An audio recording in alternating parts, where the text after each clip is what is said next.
আমাদের 15 বছর ক্ষমতা চালিয়ে যাওয়ানোর সময় জি গায় কয় আমার দুষ্টা কি কি কয়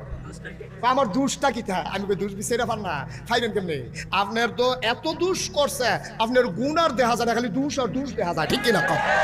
আপনি তো দুষ বিচারে পান না দুষ পাইবেন কেমনে আপনি সাদা পাঞ্জাবিটা আমার যে পাঞ্জাবিটা সাদা এই পাঞ্জাবিটার ভিতরে যদি এখন এক ফোঁটা চায়ের দাগ পরে আপনারা হ্যান্ড দেখবেন হুজুর এখন কি জানি পড়ছে এখন যদি একটা ফুকা বসে আপনি ওইখান থেকে দেখবেন যে একটা ফুকা বসে রয়েছে ওনার যে পাঞ্জাবিটা এটা গাপ দিয়া তুললেও মনে হইব কালারটা জলজুল্য হয়েছে মাশাআল্লাহ ঠিক নিও তো সাদা পাঞ্জাবিটা তাহলে দাগটা দেখা যায় আর যদি এইটা এইরকম একটা পাঞ্জাবি গাও দিয়া লাউন যায় তো আবার দাগ কিতা আর ইয়া কিতা তখন আপনারা তো এমন কাম করছেন কাম করতে করতে করতে করতে ওখান আর গুণ পাওয়া যায় না সর্দি মিলে আবারই হয়ে গেছে ঠিক কিনা কম আমরা তো পদ্মা সেতু চাই নাই প্রয়োজনের সাতকালিয়া পদ্মা সেতু পার হতাম আমরা লক্ষ কোটি টাকা জালিয়াতির পরে আমার বাংলায় পদ্মা সেতুর কোনো দরকার ছিল না ঠিক কিনা বলো